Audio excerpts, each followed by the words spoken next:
Первый в мире памятник честной конкуренции. Он появится в столице Ингушетии в честь празднования десятилетнего юбилея антимонопольной службы. Официальная дата основания регионального управления является 2 июля 2008 года. Уже известно о том, что эскиз будущего монумента утвержден, и местом расположения выбрана столица Ингушетии. Слово моему коллеге Хамзату Кастаеву. Этот год для антимонопольной службы Ингушетии особенный. Недавно Республиканское управление отмечало десятилетие со дня образования. В связи с этим ведомством запланирован ряд мероприятий, но одно из них является особо примечательным. В год десятилетия антимонопольной службы было решено пополнить столицу республики очередной уникальной достопримечательностью. Вот так будет выглядеть первый в мире памятник конкуренции.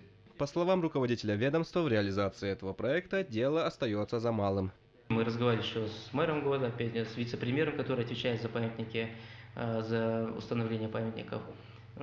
Согласие главы республики мы получили принципиальное, поэтому будем двигаться в этом направлении. В ближайшее время будем также работать над этим, чтобы определить территорию города Магаса. Создание композиции оказалось задачей не из легких. Самым сложным, по словам Батыра Тачиева, стало то, что в силу отсутствия каких-либо аналогов данной идеи опираться было совершенно не на что. С целью поиска оригинальных решений был объявлен конкурс, но и он, как оказалось, в итоге не помог. По итогам комиссия была создана, мы их оценивали работы. Второе, третье место занял учащийся лицея Магаса.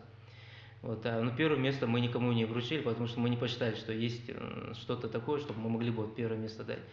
Подумали, сначала начали искать, как в других странах, или в нашей стране в частности, видят конкуренцию в памятнике.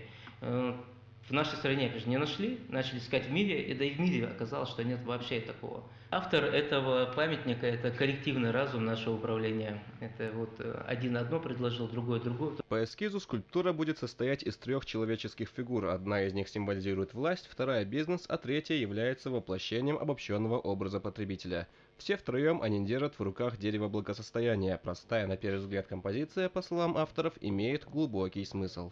Это на первый взгляд так просто выглядит, и на первый взгляд выглядит, что что там 3 человека стоят, там что-то держат. Но в их позе есть смысл, в протянутых руках друг навстречу другу, и то, что они на одном уровне находятся, в этом есть смысл. В дереве благосостояния есть свой смысл, оно будет зеленое, с красочными, сочными лепестками. Ожидается, что новое украшение в столице республики появится уже в скором времени. Как предполагает в управлении антимонопольной службы, произойдет это уже нынешней осенью. Хамзат Кастаев, Малсак Игиев, Наиб Тичаев, Вести Ингушетия.